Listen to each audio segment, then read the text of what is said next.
আমরা গণমাধ্যমের সংকটের ব্যাপারে একটা প্রসঙ্গ আসছে, সেটা তো ভয়ের সংস্কৃতি। হ্যাঁ, এটা অবশ্যই গণমাধ্যমের জন্য একটা সংকট। তবে সোশ্যাল মিডিয়ার বিকাশ এবং নিরাপত্তার যে সাবজেক্ট, এটা কিন্তু গণমাধ্যমের জন্য একটা সংকট।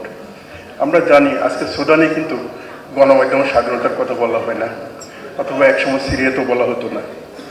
বাংলাদেশে এমন পরিস্থিতি যাতে না আসে সেটা আমাদের নিশ্চিত করতে হবে। এটা নিশ্চিত করতে হলে লিলি বিউটি সোপ, যার অ্যান্টি এজিং গুণ তারুণ্য ধরে রেখে ত্বককে করে উজ্জ্বল, তারুণ্যময় উজ্জ্বল ত্বকের জন্য। রিমার্ক। গণতান্ত্রিক রূপান্তর প্রয়োজন। এই গণতান্ত্রিক রূপান্তরের জন্য গ্রহণযোগ্য এবং বিশ্বাসযোগ্য একটা নির্বাচন প্রয়োজন। সেই নির্বাচন যথাসময়ে যদি করা যায় তাহলে শুধুমাত্র বাংলাদেশ রাষ্ট্র সেফ হবে, নিরাপত্তা নিশ্চিত হবে, এবং যেটা গণমাধ্যমের জরুরি সেটা বিশেষভাবে দেখার দরকার। আমার বিশ্বাস তারেক রহমান সাহেবের যে নেতৃত্ব, এই নেতৃত্ব একটা শূন্যতা পূরণ করবে, বাংলাদেশের গণতান্ত্রিক রূপান্তরে কাজ করবে।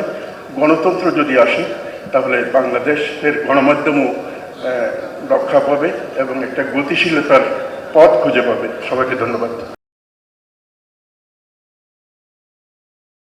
লিলি বিউটি সোপ, যার অ্যান্টি এজিং গুণ তারুণ্য ধরে রেখে ত্বককে করে উজ্জ্বল, তারুণ্যময় উজ্জ্বল ত্বকের জন্য।